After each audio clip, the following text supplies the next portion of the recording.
It was the kind of cold that seeped into your bones, the kind that made even breathing feel like a chore. Snowflakes drifted lazily through the air, settling like silence across the small town of Hollow Creek. Inside a dimly lit garage that doubled as a workshop, the faint hum of an old space heater tried and failed to warm the cramped space. James Whitmore, 42, father of one, hunched over a cluttered bench with a magnifying visor strapped to his face. His hands, rough from years of manual labor, worked delicately as he adjusted the tiny arm of a battered porcelain doll.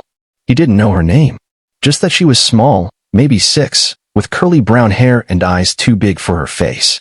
She'd shown up that morning with her grandmother, clutching the broken doll to her chest like it was the last thing she owned. "Can you fix her?" she asked. No pretense, just quiet hope. James had hesitated.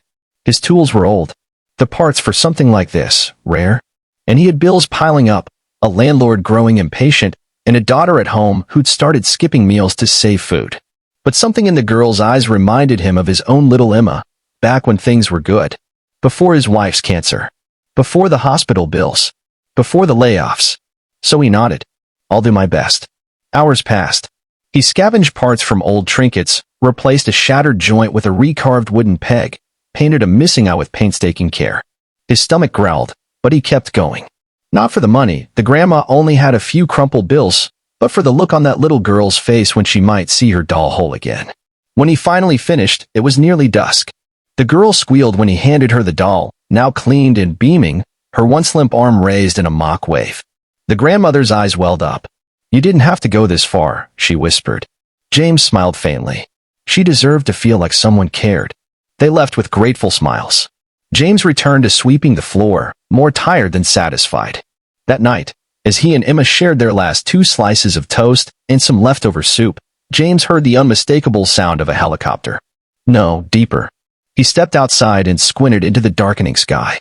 A private jet had landed at Hollow Creek's barely used airstrip.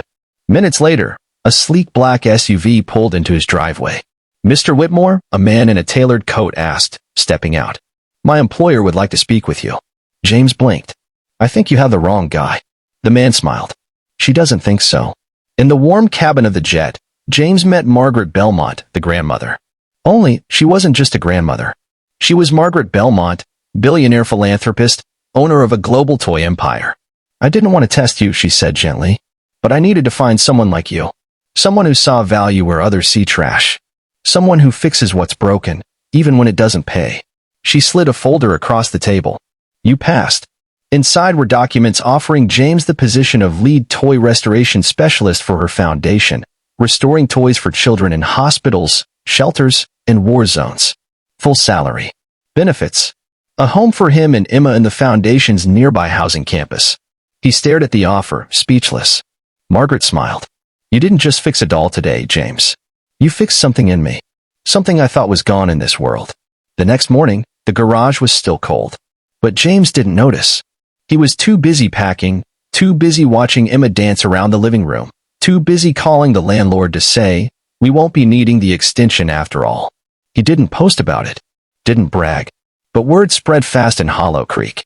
And somewhere, in a small room filled with broken toys, one little porcelain doll sat proudly on a shelf, her arm raised in a wave, a symbol of what happens when kindness meets the right moment.